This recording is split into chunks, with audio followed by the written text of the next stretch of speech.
As Chancellor of the University, I declare this congregation open for the conferring of degrees by the authority of the Senate.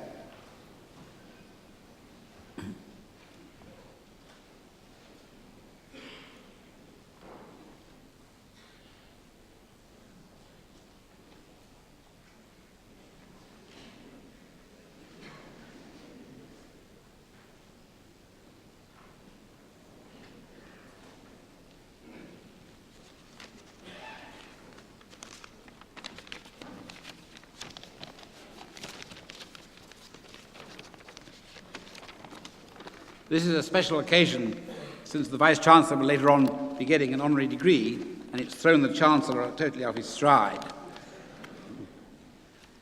So I wanted to begin by congratulating our new honorary graduates who will shortly be given their degrees and whom the orator will speak at great length, and in particular he will speak about Dr. Edwards. The tradition of awarding honorary degrees to distinguished people from different walks of life is an old one, and it gives, I hope, pleasure both to the donor and to the recipient. By combining the honorary degree ceremony with the usual student graduation, it also highlights, for the benefit of the younger generation, some of the possible careers that they might aspire to. Some of you may be back here at another university in several decades in a more senior capacity, and that time you do not need to pass any further examinations. You might even become a Vice-Chancellor. It's exactly 50 years since I went up to university as an undergraduate myself. And although with advancing years one forgets many things, I still have very vivid memories of my student years.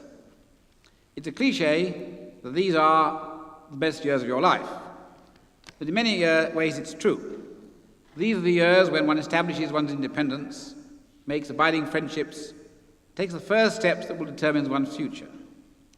In retrospect, the period at university seems very short, but youth and energy make it a vibrant and rich experience. I hope this has also been the case with most of you, though I realize that times have changed, that many come to university as mature students or part-time students, but I'm sure that for all of you, the university experience has been a definitive part of your lives, and we're here today to celebrate your success. Graduation ceremonies are major events for all the participants, and here I include not only those who will walk across the stage shortly, but all those in this hall. The families and friends of those graduating will have played an important part over the years by providing support and encouragement, moral and financial. And this graduation is their reward also. For the past few years on these occasions, I've inevitably referred to the approach of the 21st century and to the new era that we will be entering. This is now upon us. This is the very last summer graduation at Leicester of the 20th century. And although, as a mathematician, I realize that round numbers have only a symbolic significance, it so happens that the world really is undergoing a major transformation that will affect all our lives. If we look backwards and forwards a few years, we can see extremely rapid changes in society. At one level, this is most obvious in this country in the explosive growth of higher education. Over 30% of each age group go on to university, and the numbers look set to grow much further. Education is becoming ever more international. Leicester is a pioneer in this respect, with a large number of students from other countries, many represented here today. The economy, the way we earn our living, has also undergone a revolution. The old big manufacturing industries have disappeared or become automated, while service industries have multiplied. The computer has produced the internet, while the mobile phone and new developments in communication are already having a profound effect on all our lives. Fortunately, the young are more adaptable than the old. I had to struggle to produce this speech in my word processor, having been belatedly brought into the computer age by my children, whereas your generation has no doubt been computerized from the cradle. In addition to the computer revolution, we are witnessing enormous changes in the scientific field, particularly in biology. These will change our lives in ways which we can only vaguely foresee, and in your lifetimes, these changes will work themselves out. You will be part of the process. This new future, the third millennium, will require large numbers of scientists of all kinds, not only natural scientists and engineers to develop the science and its applications, but also social scientists to handle the social consequences of these momentous changes. All the disciplines studied at university will, in one way or another, be needed for the future. Most of these changes, both scientific and economic, start at first in the United States and then move around the world. Already many years ago, I recall an American friend of mine, Hungarian origin, explaining to me what he liked about America. He said, everything here is now mass-produced and cheap. Cars, washing machines, television sets. The only thing that is expensive is human labor, calling the plumber, for example. And that is as it should be. And I hope that this is the way of the future for all of us, a world in which human labor is a valued commodity. Unfortunately, this is not the lot of most of mankind, and there is a danger that the great changes we are living through will benefit parts of the world only and increase the gap between rich and poor. And while Europe, North America, and parts of Asia have prospered, Africa remains on the whole a sad continent, though South Africa is beginning to show hope of better times. It will be your generation that will determine the future of the world in the next century, and the increasing mobility of people and ideas will, I am sure, see many of you working and living in other parts of the world where you can make your mark. You have an exciting time ahead. Thank you.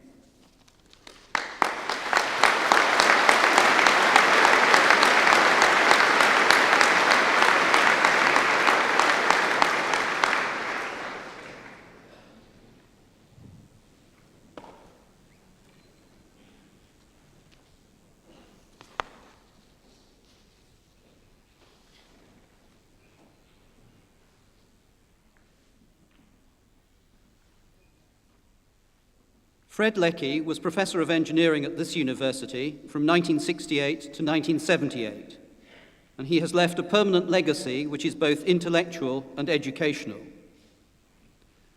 Fred Leckie was born in Dundee, the son of a foreman in the Keeler marmalade factory. He was educated at Morgan Academy and went to Reg Engineering at St Andrews, where he graduated top of his class, naturally with first-class honours. He went to London and worked for a couple of years repairing bridges after the Second World War. He then did his military service before winning a Commonwealth scholarship to go to Stanford University, where he took a Master of Science and a doctorate in shell design. This was followed by a year in Hanover, where he worked with Pestel, a distinguished German engineer. He subsequently wrote a book with him on matrix methods for structural mechanics, which became a standard text. In 1958, he went to Cambridge University as lecturer in mechanical sciences and fellow of Pembroke College. There he acted as moral tutor for some famous names from the Cambridge footlights and still keeps in touch with Tim Brooke Taylor and David Lynn of Yesminster fame and now a Hollywood director. In his research, he had realized that high-temperature design was poorly understood. The strength and design of load-bearing structures, especially those mechanical structures which sustain load at elevated temperatures, became a major research interest. He set the agenda by virtue of having the best understanding of the problem and how it could be tackled. So in 1968, he came to Leicester as Professor of Engineering. He was enormously influential on many young academics who have gone on to chairs themselves. In a subject which is mathematically difficult and experimentally extremely taxing, he had a natural ability to motivate and set young academics going on fruitful paths. On arrival in Leicester, he also learned some Midlands argot. He came to know what a chip butty was, and even managed to understand what some of the market traders were saying as they announced their wares. This facility with language was to stand him in good stead in his next post as Professor of Theoretical and Applied Mechanics and Mechanical Engineering at the University of Illinois at Urbana-Champaign. There had been complaints about the difficulty of understanding lecturers from abroad.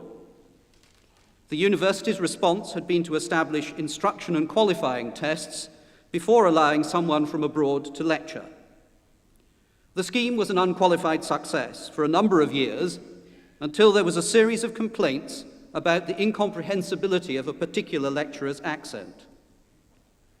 Investigation revealed that the problem was not with someone from abroad, but with someone from Boston whose accent proved problematic to the students of Illinois.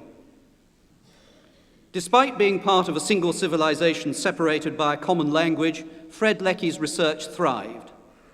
His main contributions at this time were in applying plasticity to the micromechanics of materials, including ceramics and the new composite materials that were becoming available. In 1988, I am told that Fred Leckie was persuaded to move from Illinois to the University of California at Santa Barbara. Without wishing to offend those who know and love Urbana-Champaign, the attractions of a Pacific coastal town in Southern California and an increasingly influential engineering group there would seem to have placed the University of Illinois at something of a disadvantage.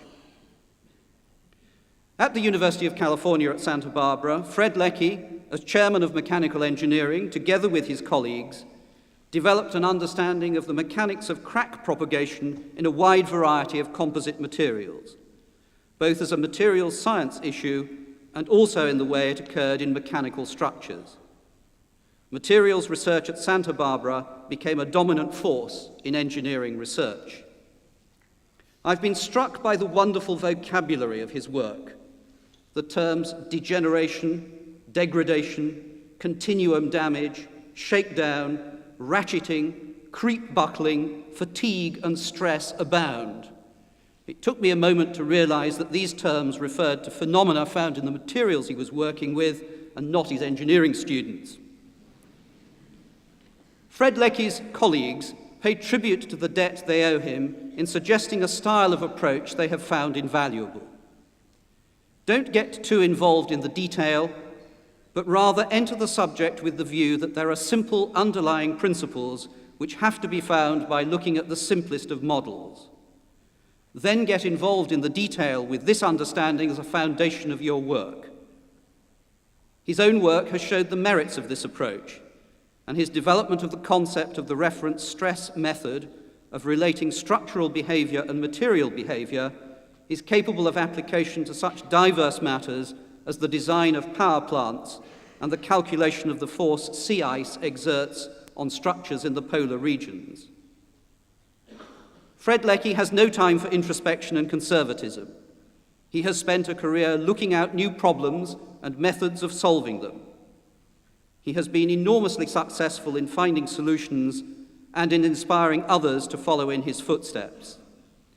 Mr. Chancellor, on the recommendation of the Senate and the Council, I present to you Frederick Alexander Leckie, that you may confer upon him the honorary degree of Doctor of Science.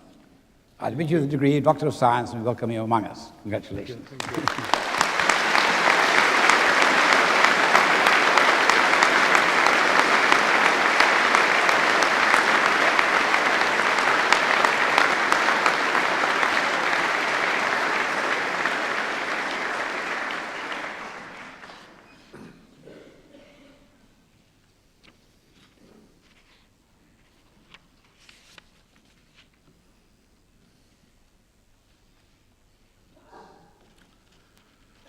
To be born in Slaithwaite might be described as a close-run thing. 10 miles further west, and our graduate would have been born in Lancashire. If that had happened, there's no telling what would have become of the rest of us. For in 1942, two things happened which have had a universal impact. Richard Sykes emerged into the world, and it also happened to be the year when that miracle drug penicillin came into clinical use. The young Richard Sykes, as he freely admits, was not fired by school and really wanted out of it as soon as he could. And for those of you who've seen Where the Heart Is, for Skelthwaite, read Slaithwaite, or The Last of the Summer Wine, it will come as no surprise to hear that his dominant early interest was in natural history. But even here, the lad with a pocket of O-levels was told there wasn't a proper job in that, so into the local path lab he went. It may be that he'd been reading John Wesley's diaries. I rode over the mountains to Huddersfield, and a wilder people I never saw in all England. But our graduate decided to head south to a London path lab, and thus started a career which brings us today to honour a leading scientist, a leading industrialist, a public benefactor, and a trenchant spokesman on matters as crucial to our society as education, public investment, and health. And if you're looking for the other three men on this platform now, they're all here, all in one man. Our graduand became so interested in what he saw through his microscope that he determined to take the matter further via the University of London. A-levels were taken at evening classes, and no Jude the obscure he took a first-class degree in microbiology from London, following this with a doctorate in microbial chemistry at Bristol, which all goes to show what one can do with properly motivated young students. And in a way, the link with penicillin was maintained, for as we know, bacteria are very clever at weighing up the opposition, and this is what happened to penicillin. And perhaps it was Sir Richard's Yorkshire canniness which led him initially not to produce more and more drugs, but to look at the mechanisms by which the bacteria developed resistances. Maybe some of his fellow industrialists should have noticed this early inclination. Our graduand's career has coincided with a period of astonishing developments in the antibacterial war, so much so that it's difficult for us to conceive the level of vulnerability only a few decades ago. And while Sir Richard will be the first to pay tribute to the work of so many, there is also universal recognition of his generalship in this campaign. His first proper job was with Glaxo Research Limited in 1972 as head of the Antibiotic Research Unit. But 5 years later, he was to travel even further from Slaithwaite, as he was recruited by the Squibb Institute for Medical Research at Princeton, New Jersey. He became the Director of Microbiology in 1979 and an Associate Director of the Institute and Vice President, Infectious and Metabolic Diseases in 1983. It was whilst at the Squibb Institute that our graduand realized that, crucial though the activity was, there was more to the war being fought than looking down microscopes and manipulating minute things on laboratory benches. Resources were needed, and this meant a marketing strategy. It meant controlling those resources, reinvestment, and ensuring that the resources got into the right places. And it was with this sort of experience, as well as with an exemplary scientific reputation, that he returned to Glaxo in 1986 as a Deputy Chief Executive of Glaxo Group Research Limited, to become Group Research and Development Director of Glaxo and Chairman and Chief Executive of Glaxo Group Research Limited in 1987. The acquisition of Wellcome followed to create Glaxo Wellcome, the largest pharmaceutical company in the world. And this was very much Sir Richard's creation, as was the development of the new 700 million Glaxo Wellcome Research Centre. He became chairman of Glaxo Wellcome in 1997, and that is his present position. He was knighted in 1994 in recognition of his services to the pharmaceutical industry. Being responsible for a large sector of the pharmaceutical industry is rather like, I think, captaining a side in a 5-day test match. There can be enormous successes on the first day, such as the discovery of ranitidine, an anti-ulcer drug, but the patent will have run out by the 5th day. Moreover, one has to calculate for several very expensive failures before then.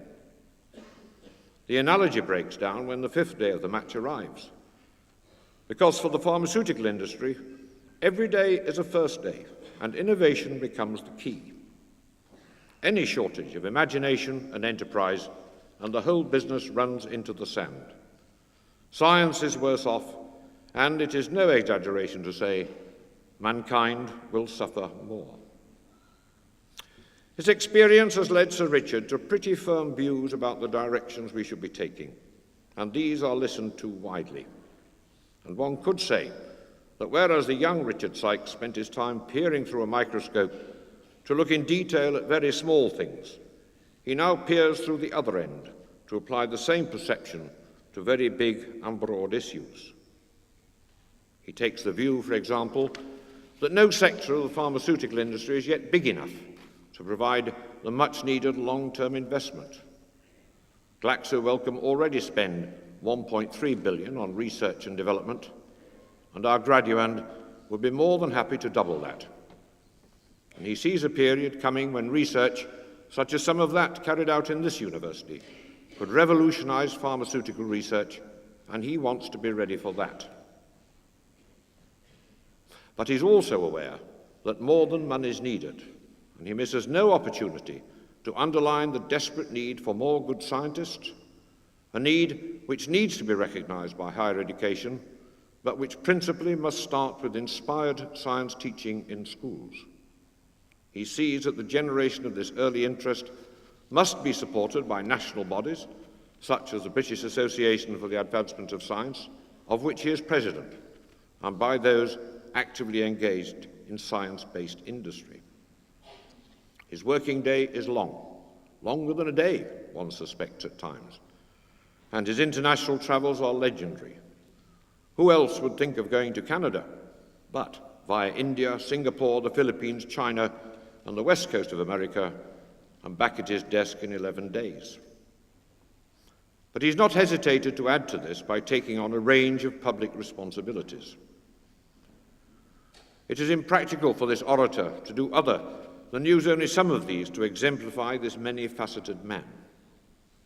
Our scientist is a member of the Council for Science and Technology. He's concerned with the British Lung Foundation and the Society for Epilepsy, as well as being president of the British Association for the Advancement of Science, and a past member of the Advisory Committee on Human Genome Research. Our industrialist has been a member of the Trade Policy Forum, the Institute of Directors, and a member of the Advisory Group on Competitiveness, as well as chairman of the British Pharma Group. Our educationalist was a member of the National Committee of Inquiry into Higher Education and a member of the Council for Industry and Higher Education. I could go on. Suffice it to point out that all his interests relate work to education and to the development and survival of science. And finally, might we see a projection of that small boy on the hills of West Yorkshire in his trusteeship of the Natural History Museum? His career has brought him many honours and distinctions. In particular, one should mention his election as a Fellow of the Royal Society in 1997. And so it is appropriate that this university, some of those whose interests and achievements are so close to his, should add to those honours today. Mr. Chancellor, on the recommendation of the Senate and the Council, I present Richard Brooke Sykes that you may confer upon him the honorary degree of Doctor of Science. I admit you the degree of Doctor of Science. Welcome and congratulations.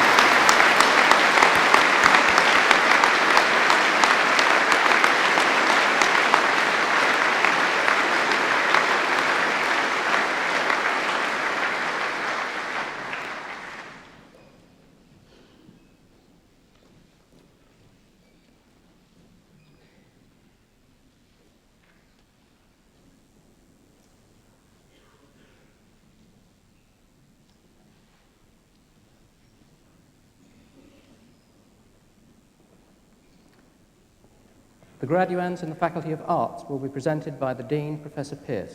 Will all graduands in the faculty please stand?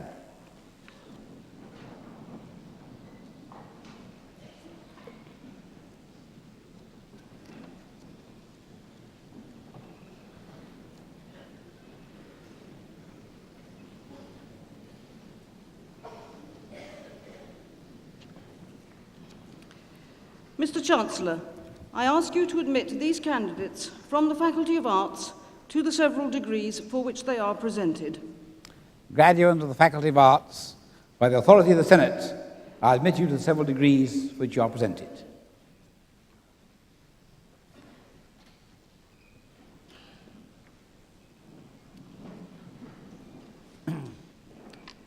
For the degree of Doctor of Philosophy, Oliver Crichton.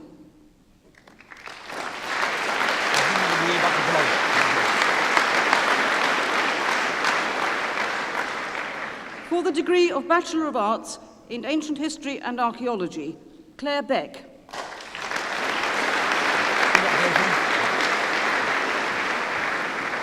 Elizabeth Montgomery.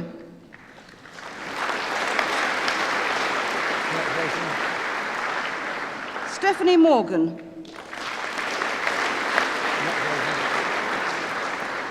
Jonathan Shotton.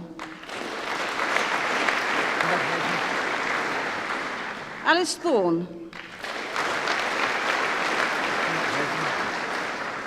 Helen Towers. For the degree of Bachelor of Arts in Archaeology, Kate Addison.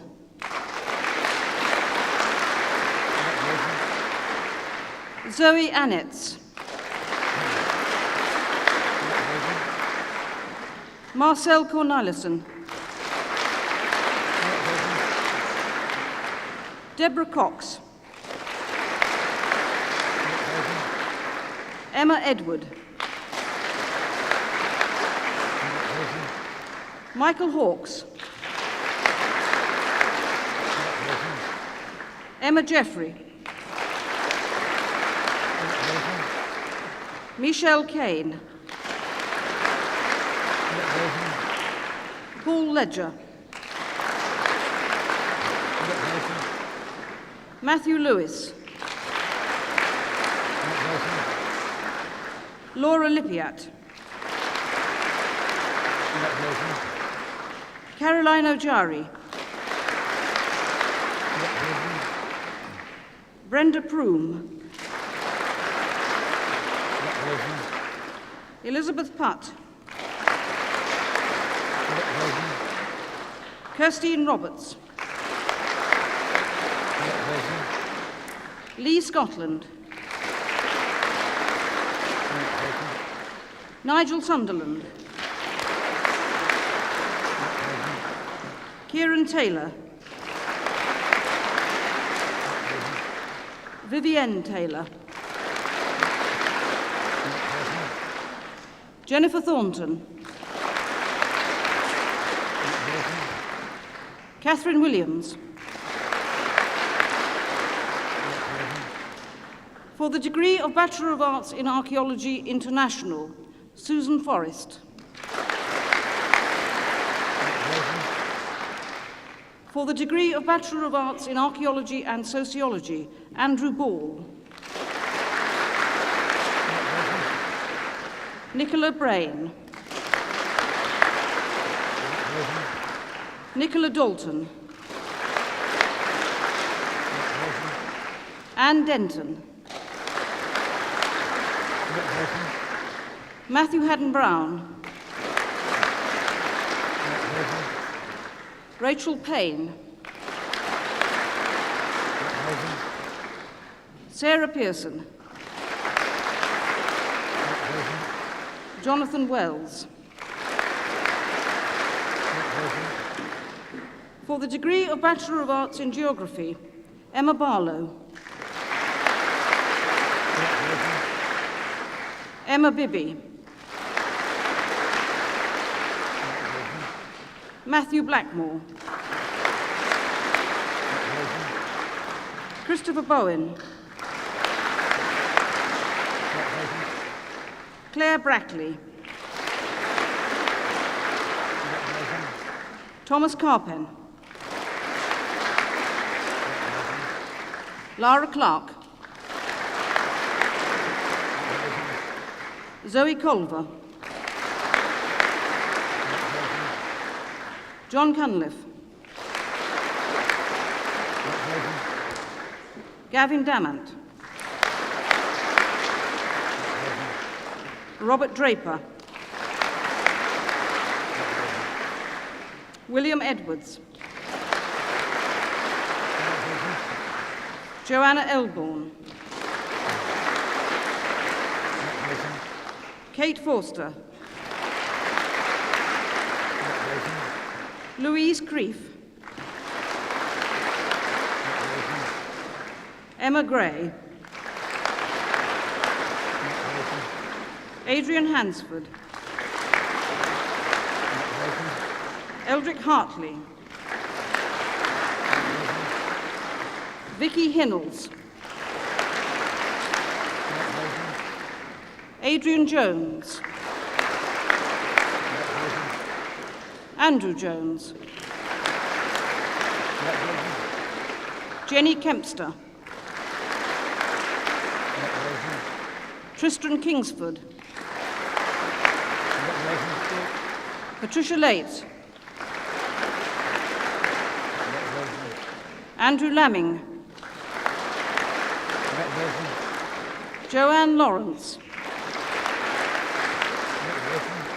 Oliver Lodge.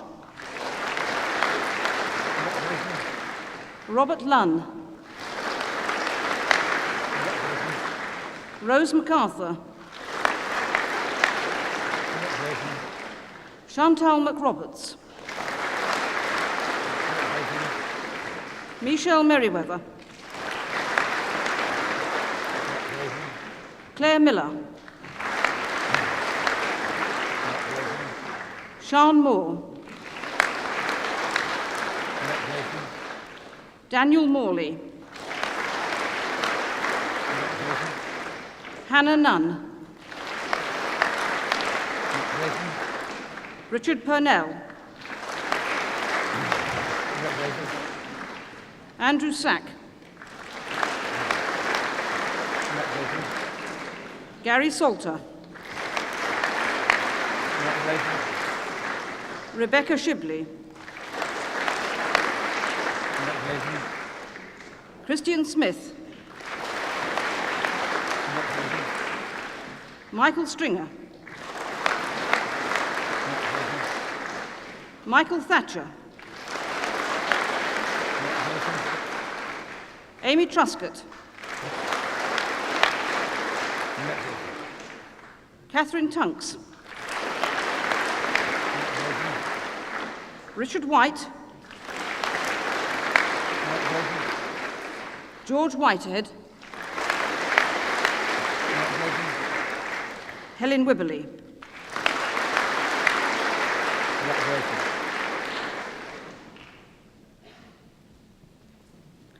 Mr. Chancellor, I ask you to admit to the several degrees for which they are presented by my faculty those candidates who are absent.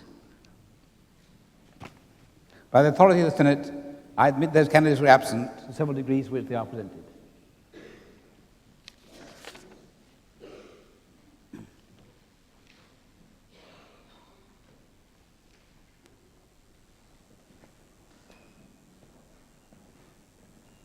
The graduands in the Faculty of Science will be presented by the Dean, Professor Holloway. Will all graduands in the faculty please stand?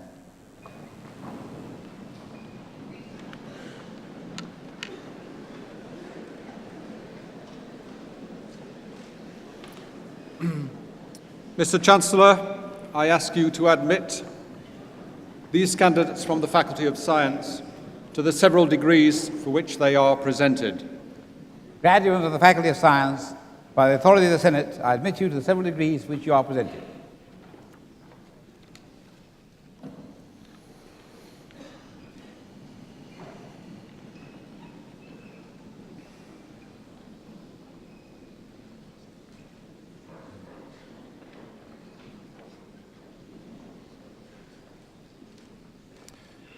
For the degree of Doctor of Science, Anne Henderson Sellers.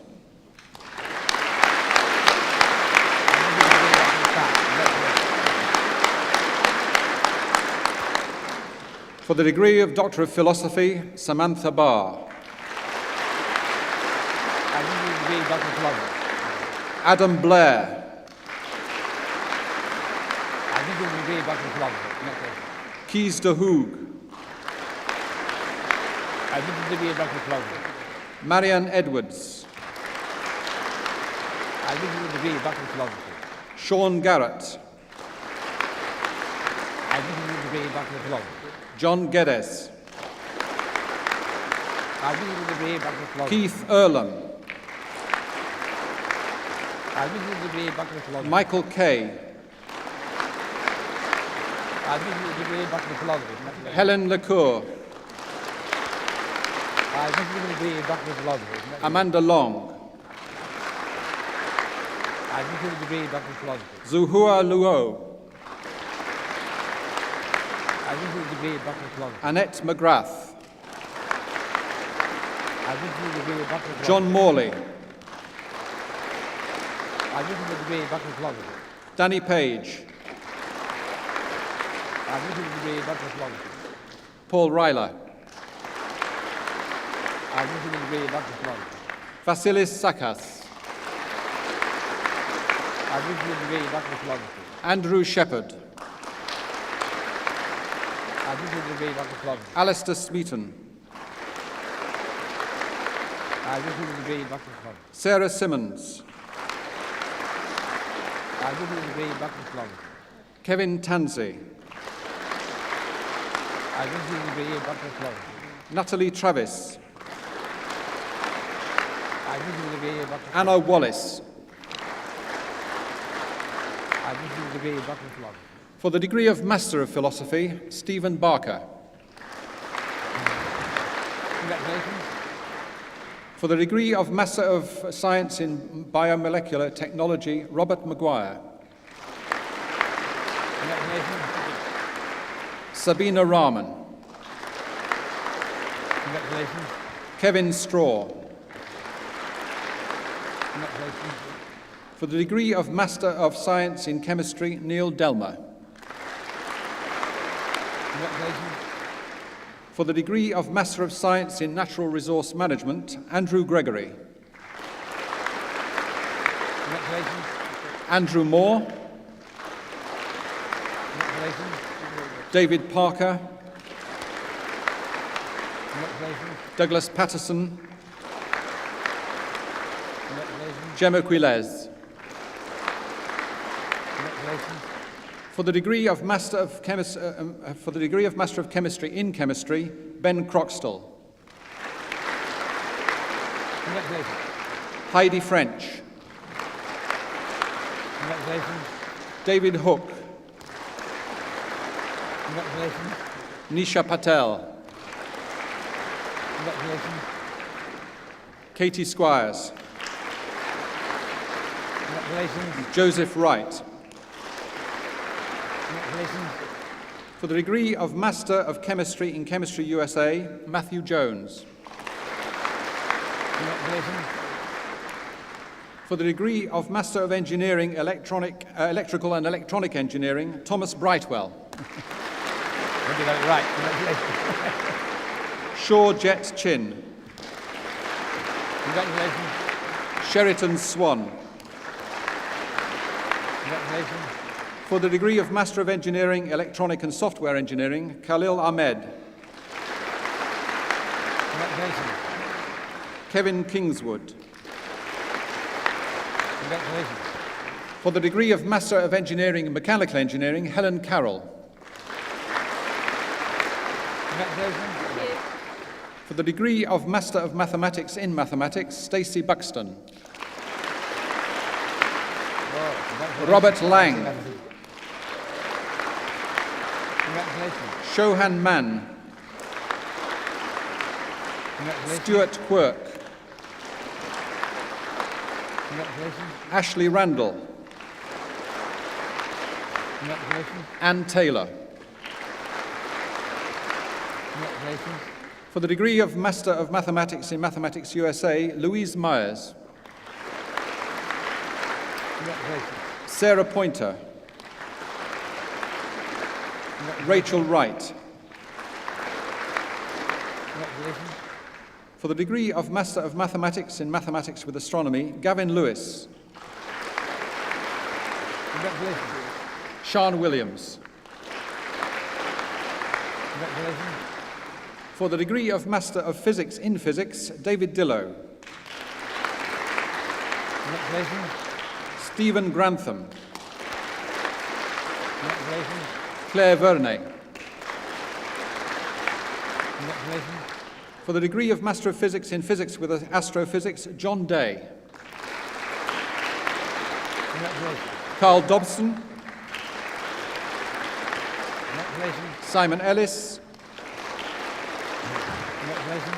Catherine Inskip. Congratulations. Simon Reardon. Martin Rux, Elizabeth Sprott. Congratulations. For the degree of Master of Physics in Physics with Space Science and Technology, Matthew Bishop. Congratulations. Adrian Grocott, Congratulations. Ryan Hood, Congratulations. Lisa Johns, Congratulations. Andrew Kavanagh, Congratulations. Hazel McAndrews, Congratulations. Richard Obusi, Congratulations. David Pollard, Congratulations. Matthew Smith, Congratulations. Andreas Ziolas, Congratulations. Simon Williams.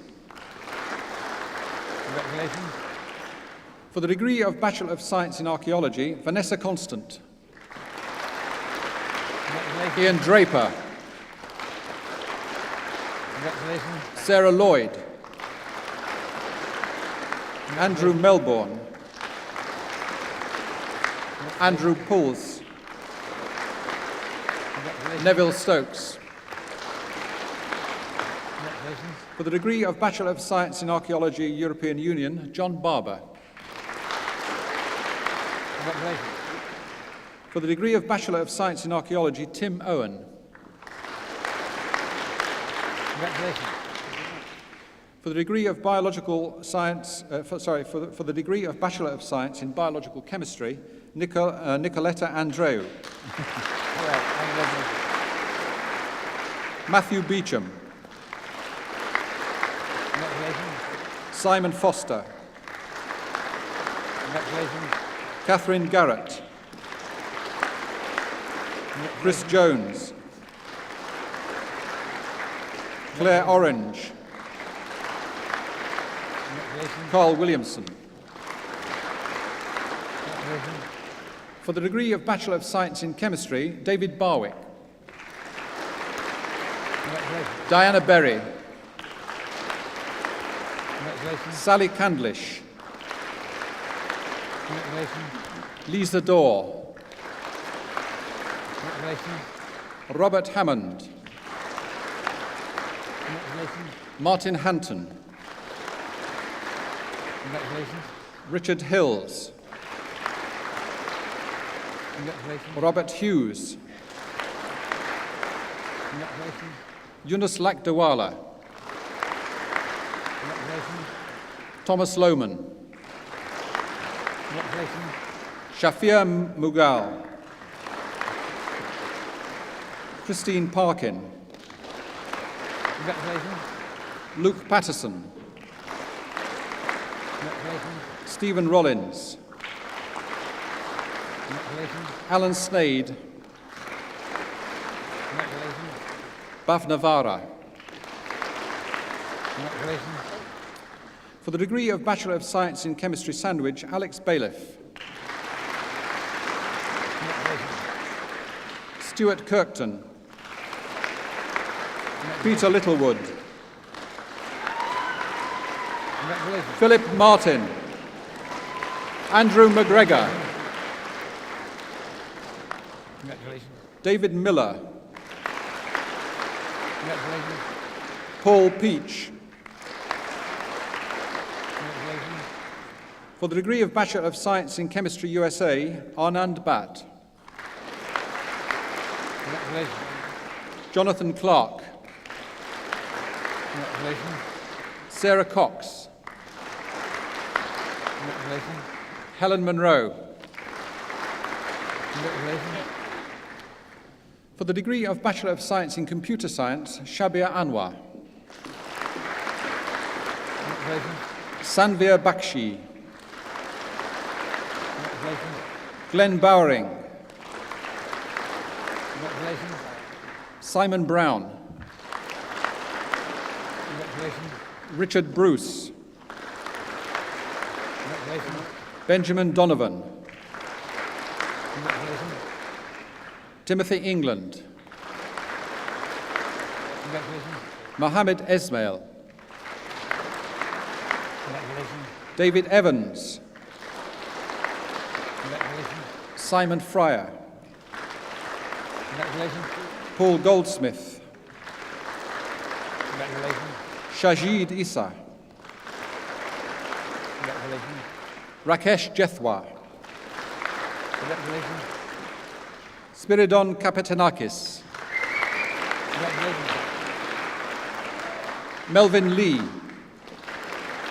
Congratulations. Lee Lin, Congratulations. Antonio Puericella, Congratulations. Nicholas Tucker,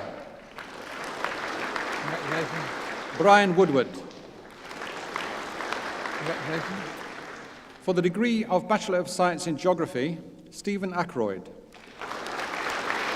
Congratulations. Catherine Arell, Congratulations. Rebecca Bowditch, Congratulations. Simon Bramhall, Congratulations. Richard Brown, Congratulations. Jonathan Clark, Congratulations. Tobias Clark, Congratulations. Jonathan Conway, Congratulations. Carl Danes, Congratulations. Helen Donato, Congratulations. Rebecca Doughty, Congratulations. Joanna Gibson, Congratulations. Stephen Gregory, Congratulations. Ian Hodson, Congratulations. David Hutchinson, Congratulations. Richard Lee, Congratulations. Simon Lewis, Congratulations. James Leyland, Congratulations. Dominic McNeese,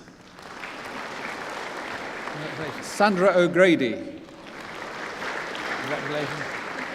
Susan O'Reilly, Congratulations. Rachel Pack, Congratulations. Claire Paris, Congratulations. Christopher Pegram, Well done. Benjamin Perriman, Well done. William Powell, Well done. Helen Redhead, Congratulations. Anna Samson, Congratulations. Anthony Scott, Congratulations. Richard Sillett, Congratulations. Louise Welsh, Congratulations. Lee West. Congratulations. For the degree of Bachelor of Science in Geography and Archaeology, James Bennett, Congratulations. Julia Beryl, Congratulations. Richard Evans, Congratulations. Sarah Hatton, Congratulations. Sam Jeffcoat, Congratulations. James Kitchen, Congratulations. Ruth Mumby, Congratulations. Emma Parkhouse, Congratulations. Rhiannon Stevens, Congratulations. Emma Vipond, Congratulations. Margaret Waddy, Congratulations. John Walton, Well done. Alan Williams. Congratulations. For the degree of Bachelor of Science in Geology, Howard Bluck, Congratulations. James Brincat, Congratulations. Victoria Craig, Congratulations. David Fitzgerald, Congratulations. Michael Gill, Congratulations. Andrew Harling, Congratulations. Kenneth Huddart, Congratulations. Jonathan Kay, Congratulations. Andrew Kirk, Congratulations. Paul Laythorpe, Congratulations. Edwin Long, Well done. Lorna Marsh. Congratulations. Fernanda Mateo. Congratulations. Despina Minos Minopoulos. Congratulations. Abigail Parkinson. Congratulations. Richard Peel. Congratulations. Louisa Pettit. Congratulations. Catherine Riddington. Congratulations. Sarah Schmidt. Congratulations. Mark West. Congratulations. James Winchcombe. Congratulations.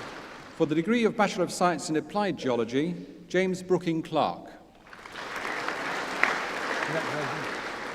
Christopher Byrom. Congratulations. Timothy Cockayne. Congratulations. Benjamin Crowley. Congratulations. Nicholas Fletcher. Congratulations. Rachel Foskett. Congratulations. Louisa Groves. Congratulations. Gregory Hughes. Congratulations. Gurbinder Mann. Congratulations. Robin Marshall. Congratulations. Matthew Nottingham. Congratulations. Stuart Pickup. Congratulations. Lucy Porritt.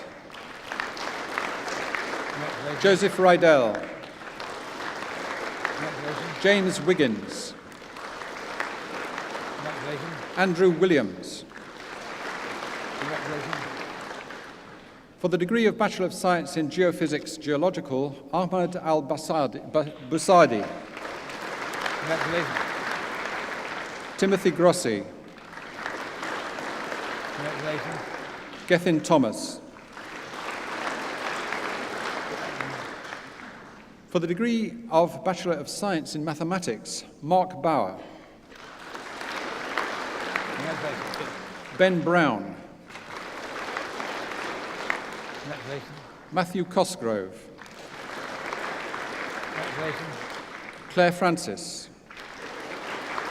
Congratulations. Zoe Hinnett. Congratulations. Nicholas Howard. Congratulations. Steve Ireland. Congratulations. Adele Jennings. Congratulations. Karen Jones. Congratulations. Stephen Keller. Congratulations. Jan Kryzek. David Martin. Doesn't matter, they get it right. Craig Congratulations. Matter. Never mind, it's all right. Shaynaz Mayet. Congratulations. Congratulations. Rachel Onions. Congratulations. Neil Parkin. Congratulations. Alkesh Patel. Congratulations. Matthew Ricks. Congratulations. Nicola Rollins. Congratulations. Sukhjit Sangha. Congratulations. Anna Smith. Congratulations. Nivadita Tejpal. Congratulations. Wenda Thomas. Congratulations. Neil Tushmaling. Congratulations. Vicky Turner. Congratulations. Babuluddin. Congratulations. Owen Williams. Congratulations. For the degree of Bachelor of Science in Mathematics and Astronomy, Rachel Herbert. Congratulations. For the degree of Bachelor of Science in Mathematics USA, Joanna Brindle. Congratulations. Andrew Richards. Congratulations. For the degree of Bachelor of Science in Mathematics and Computer Science, Alistair Archer. Congratulations. Neil Clark. Congratulations. For the degree of Bachelor of Science in Physics, Claire Butler. Congratulations. Mark Roberts, Congratulations. Brian Wilshaw. Congratulations. For the degree of Bachelor of Science in Physics with Astrophysics, Rebecca Barnes. Congratulations. Christina Daly. Congratulations. Jane Flewitt. Congratulations. Amanda Ganfield. Congratulations. Daniel Jones. Congratulations. Alexander Kelly. Congratulations. Mark Longston. Congratulations. Stuart Nelson. Congratulations. Richard Owen. Congratulations. Duncan Scattergood. Congratulations. Anna Whitworth. Congratulations. For the degree of Bachelor of Science in Physics with Space Science and Technology, Matthew Conway. Congratulations. Gethin Davis. Congratulations. Manjinder Johal. Congratulations. Benjamin Smith. Congratulations. Laura Tew Pritchard. Congratulations. Helen Wilson. Congratulations. For the degree of Bachelor of Engineering, Electrical and Electronic Engineering, Andrew Aberdeen. Congratulations. Asim Ali. Congratulations. Toby Azzopardi. Congratulations. Philip Bates. Congratulations. Hung Yi Chan. Congratulations. Hui Yi Chan. Congratulations. Hapeng Chan. Congratulations. Bun Kong Chen. Congratulations. Vincent Chong. Congratulations. Christopher Chua. Congratulations. Tai Kiong Kao. Congratulations. Paul Dickinson. Congratulations. Daljit Gill. Congratulations. Zavini Jainuddin. Congratulations. Tian Hong Ko. Congratulations. Kian Ling Ku. Congratulations. Li Shan Lam. Congratulations. Hun Liang Lao. Congratulations. Jason Lau. Congratulations. San San Li. Congratulations. Xiu Chong Leong. Congratulations. Fu Sen Liu. Congratulations. Ban Chong Lim. Congratulations. Chin Soon Lim. Congratulations. Lik Hui Lim. Congratulations. Ming Hui Lim. Congratulations. Take Jun Lim. Congratulations. Thanks. Yong Lim Lin Lim. Congratulations. Gandhi Lau. Congratulations. Nicholas Mehta. Congratulations. Mohammed Fahmi Mohammed Jalani. Congratulations. Teng Hoat Na. Congratulations. James Newsom. Congratulations. Yu Pin Yan. Congratulations. Nirav Patel. Congratulations. Pengaran Noraini Pengaran Mohammed Hussein Ahmadin.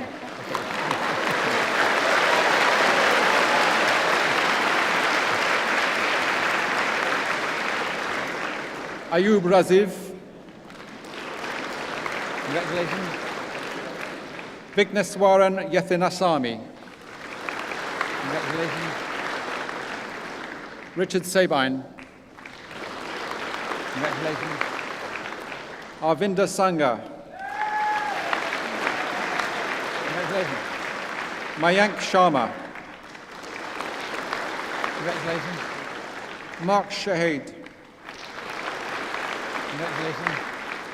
Jonathan Steele, Congratulations. Yi Ping Teo, Congratulations. Daniel Tynan,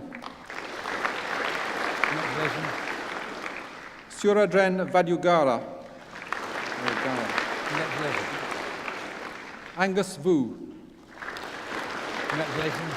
Sylvia Voon, Congratulations. Francis Wong, Congratulations. Justine Wong, Congratulations. Yi Bin Wong, Congratulations. Wei Yi Yap, Congratulations. Chuan Peng Yong. Congratulations. For the degree of Bachelor of Engineering, Electrical and Electronic with Industry, James Ackland, Congratulations. Philip Kesby, Congratulations. James Rogers, Congratulations. Nicholas Taylor. Congratulations. For the degree of Bachelor of Engineering, Electrical and Electronic Engineering with Industry in Europe, Davis Lucas. Congratulations. For the degree of Bachelor of Engineering, Electronic and Software Engineering, Graham Barton. Congratulations. Mi Sik Chai, Congratulations. Mun Leong Chen, Congratulations. Ka Yat Cheng, Congratulations. Gavin Clough, Congratulations. Paul Derbyshire, Congratulations. Robert Freer, Congratulations.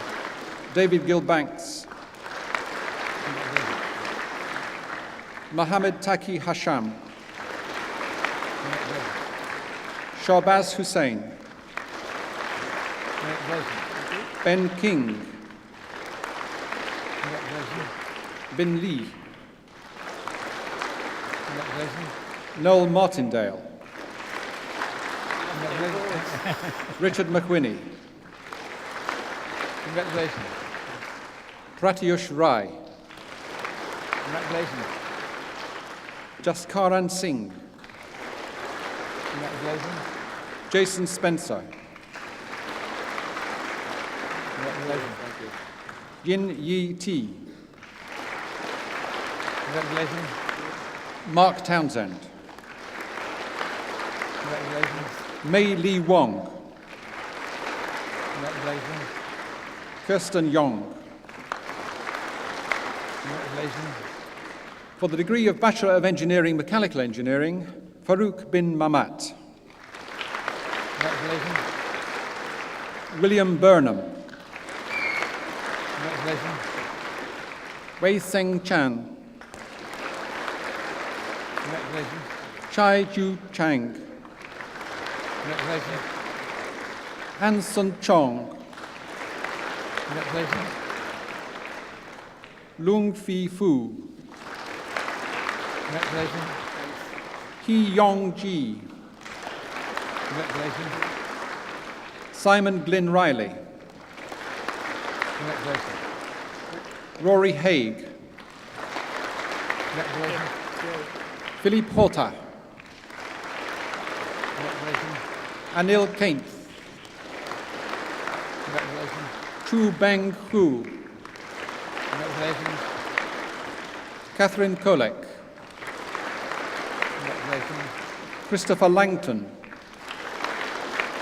Congratulations. Chang Yor Lim, Congratulations. Francis Lim, Congratulations. Michael Lim, Congratulations. Sylvie Lewis, Congratulations. Mohammed Mohidin Habibullah, Congratulations.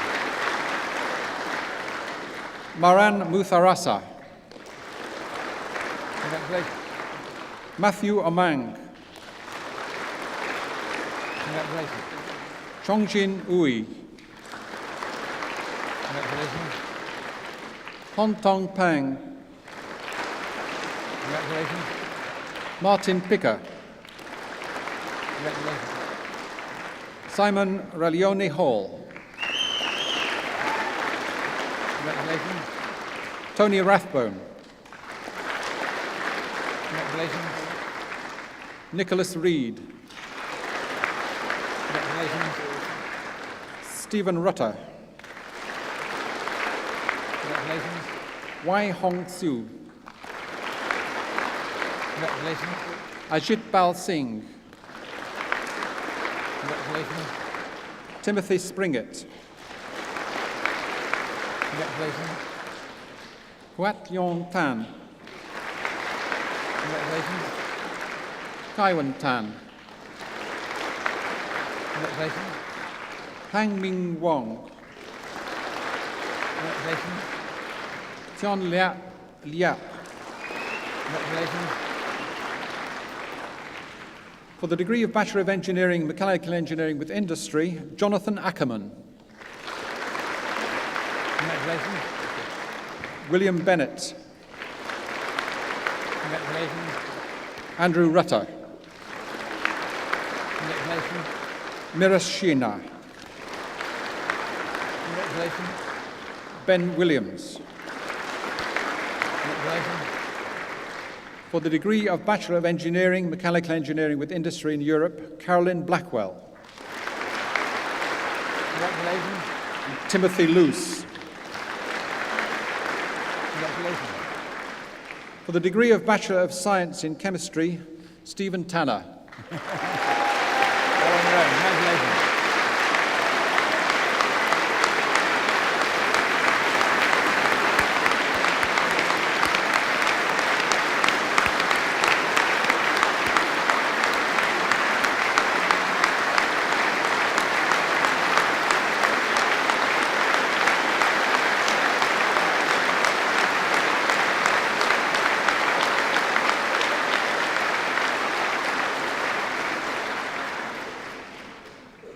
Mr. Chancellor, I ask you to admit to the several degrees for which they are presented by my faculty those candidates who are absent.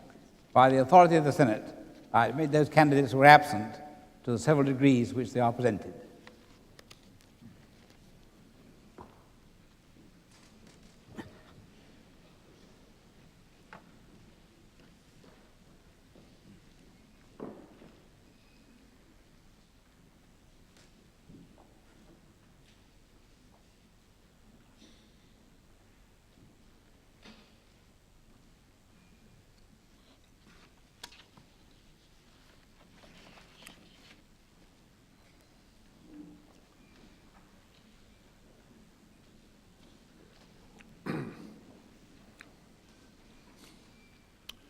It was in 1980 that Ken Edwards first fell amongst administrators and managers, and he decided that he rather enjoyed running things.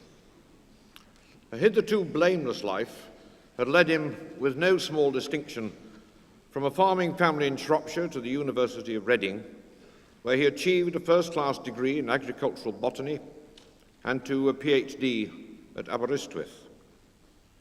His research interests led him to the University of California, to the Welsh plant breeding station at Aberystwyth, and to a visiting role at the University of Birmingham. And he was appointed to a lectureship at the University of Cambridge in 1966. But his experience as head of the genetics department there wooed him away from the bench and into wider things.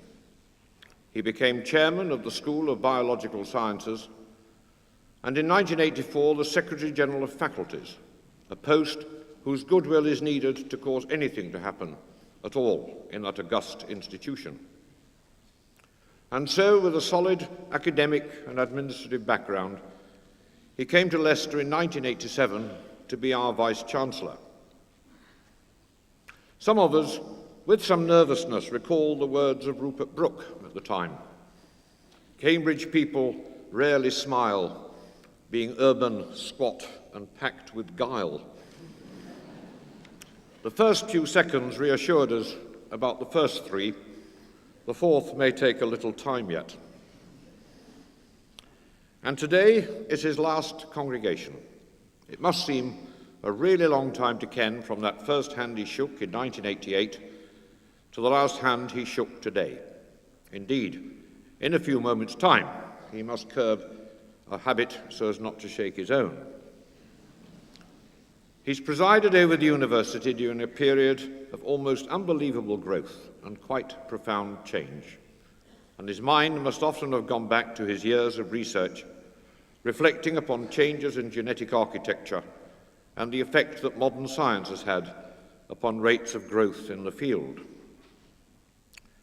He inherited a university a mere 12 years ago, with 4,789 full-time and 427 part-time students. The postgraduate population was 872. He leaves the university with 8,476 full-time and 1,311 part-time students, to which we must now add a completely new sector of over 5,000 distance learning students. So 5,000 plus has become almost 15,000. Massive change. But different people, I notice change in different ways. Over the past 12 years, some would notice numerous new buildings being topped out throughout the campus.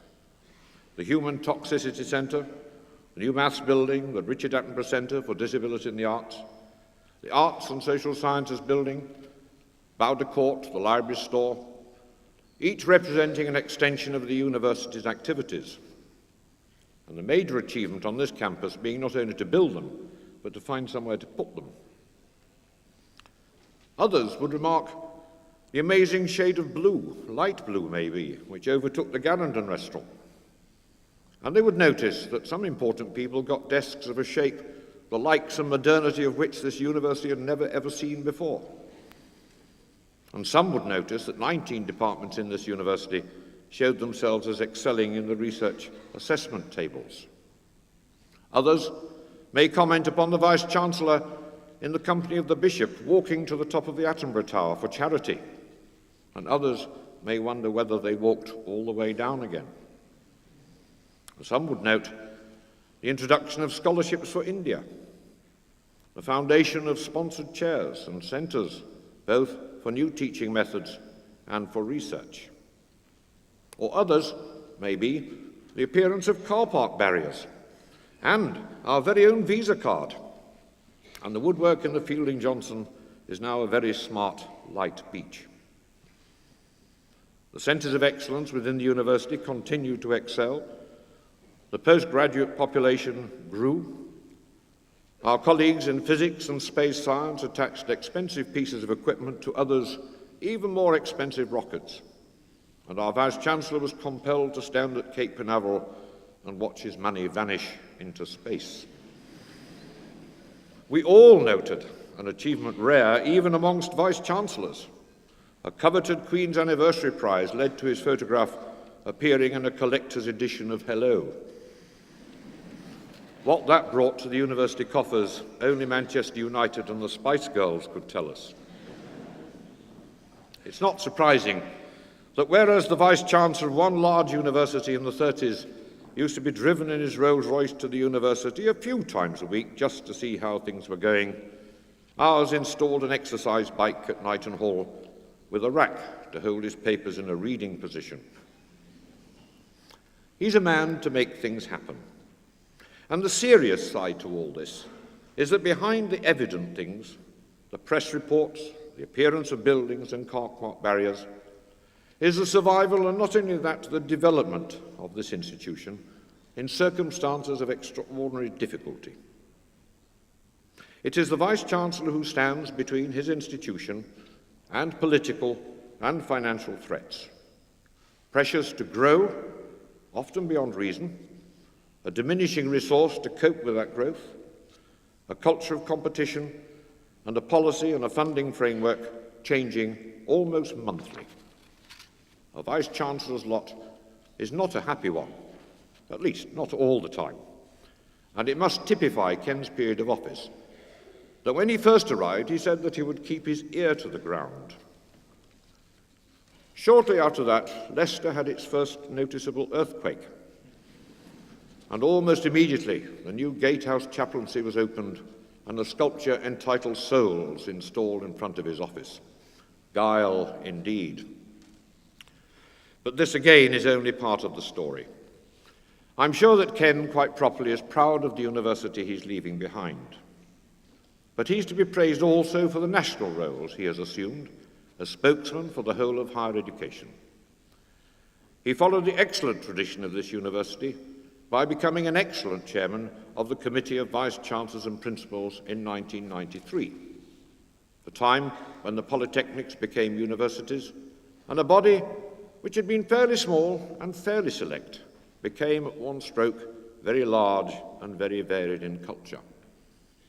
Management skills and tact were called for, and more than that, for this was a period when higher education and the ideas informing it were in the melting pot with a vengeance. It was a crucial time for British higher education, and he was the man for the moment. And this concern with higher education at large has been expressed in many other ways. His work with the CVCP Medical Committee and its Research Sector Policy Group, the board of the Higher Education Quality Council, the Marshall Aid Commemoration Commission, the regional health authorities, the Leicester City Challenge and Leicester Common Purpose, as well as his considerable personal commitment to the National Space Science Centre, which is coming to this city. All this reassures us that his absences from the Fielding Johnson are not due entirely to his loyalty to the Tigers and to Grace Road. He may leave us with more than a twinge of pride. The university is in good shape, with its reputation for excellence maintained and growing, housed in a sound estate. Its national reputation is established, and a significant contribution has been made to the well-being of city and county, an area of activity which we know to be close to his heart. Moreover, extensive links overseas have been established. And it would be quite wrong to omit the contribution which his wife Janet has made to him and to us all in so many different ways, but especially at Knighton Hall, where, as James Thompson had it, that hospitable genius lingers still. I wish that we could bid them both farewell from this congregation with the anecdote of the retired Oxford Don, who, when asked what he thought of retirement, said that he thought it was all right, but that he rather missed the vacations. But he is now president of the Association of European Universities, looking after the interests of 500 universities in 40 countries. He'll certainly be very glad that the cricket scores are on the internet. Many, many universities have honoured our Vice-Chancellor, and we are glad to do the same. But this Vice-Chancellor is also an act of friendship.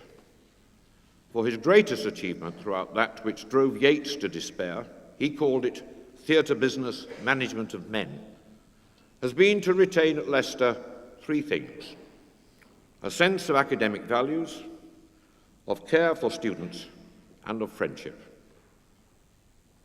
We would, Vice-Chancellor, link your academic interests with your wider career in reminding you of the opinion expressed in Gulliver's Travels. Whoever could make 2 ears of corn or 2 blades of grass grow on a spot of ground where only one grew before would deserve better of mankind and do more essential service to his country than the whole race of politicians put together. When you reflect, and you will have plenty of time to reflect, because as we all know, old Vice-Chancellors never die, they only lose their faculties. I hope you will link the agricultural and biographical theme in all this, and that you may, like that other Shropshire lad, cast adrift in strange places, look back and think of us all here and say, is my team ploughing that I was used to drive? Mr. Chancellor, on the recommendation of the Senate and the Council, I present Kenneth John Richard Edwards that you may confer upon him our high regard, our assurance of friendship, and the honorary degree of Doctor of Laws. I wish the degree of Doctor of Laws. We welcome him among.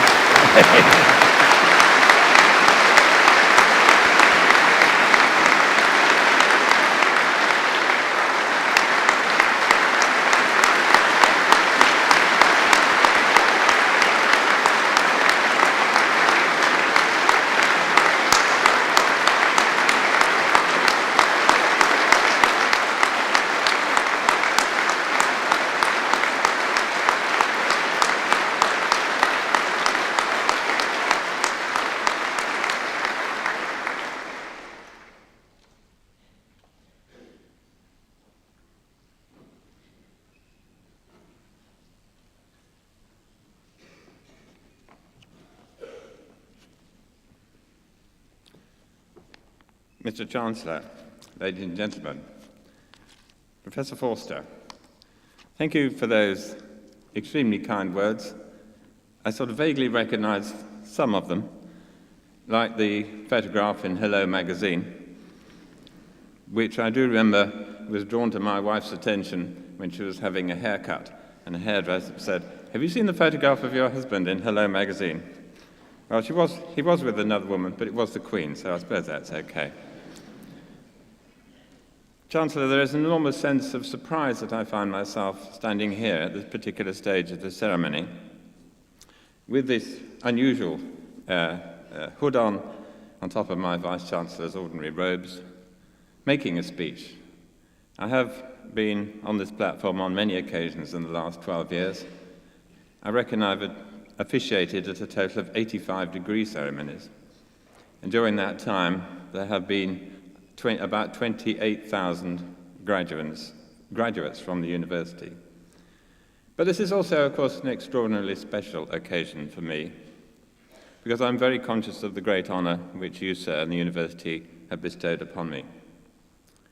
I'm even more flattered, of course, that it is in the company of two such very distinguished individuals as Sir Richard Sykes and Professor Fred Leckie. And I'm quite sure that I speak for all three of us in expressing our appreciation of these honors and our thanks to the university for these marks of distinction.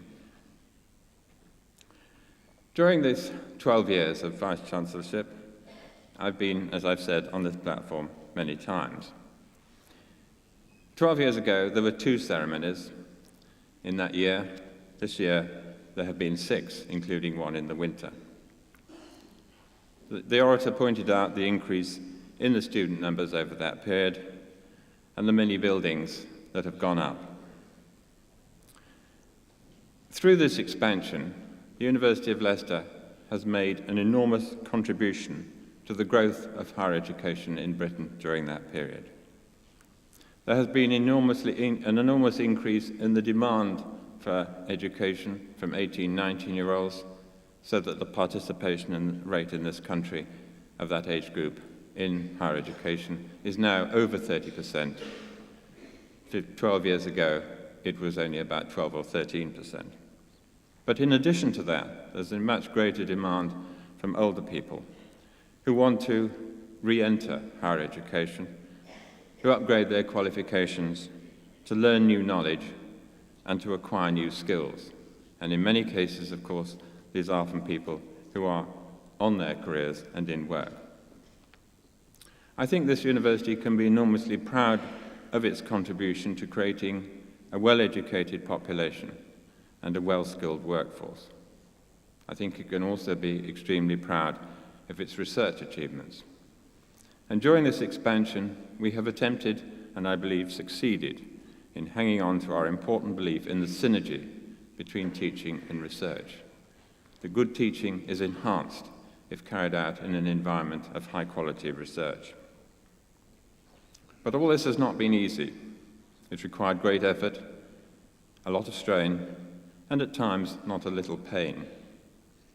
The difficulty has, of course, been essentially money, or the lack of it, because this big expansion in student numbers has occurred against a squeeze on funding. Over a 10-year period, the real value of the income which the university receives for teaching each undergraduate has declined by 1/3. Yet, I believe the university has maintained its excellence in both teaching and research. The recent inspections of subjects for teaching quality carried out by a national agency in this university have produced consistently high scores of 23 out of 24. And the external examiners, those individuals from other universities and some other organizations who regularly monitor our examination processes and our examination results, in their reports, which I've recently been reading, have spoken consistently of the observation I have in this university, of the dedication to good teaching and the caring attitude to students. We are proud of our commitment to good teaching and to our students. All the staff, not only those who have taught you directly, but all the support staff working in the offices, maintaining the buildings, running all the services, running the library, have contributed and worked very hard to maintain this commitment. Our staff are committed to our students as part of their commitment to the university. They all strive for excellence in teaching and research, not only for personal satisfaction and reward, but what is wrong with that anyway, but also for the success of the department they are a member of and for the university. In my 12 years here, I've had tremendous support from many, many people, and also a great deal of friendship. And I think that's one of the characteristics of this university that I shall remember most fondly. They've been challenging times, sometimes they've been difficult, and just occasionally even a little desperate. But they've always been rewarding, and it's been a most satisfying experience. It's been a great privilege to serve this university, and indeed, as Professor Forster said, to have the opportunity to serve universities in general, both in Britain and now in Europe. Universities, in my view, have never been more important to society. As we move into a future where both social and economic life will be increasingly dominated by the dramatically new ways of handling information, universities will have an enormous role to play, both in creating knowledge and information and preparing people to use it, to use the technologies, to use the information. But also, and let us never forget this, prepare students to be active, contributing citizens to society, to put something back into society and help to create a civilized and democratic community. I believe, and I certainly hope, that we do this at Leicester. I've greatly enjoyed my time here in Leicester, and this great honour caps the pleasure I've had of being the Vice-Chancellor of this university for the last 12 years. Mr. Chancellor, ladies and gentlemen, thank you very much.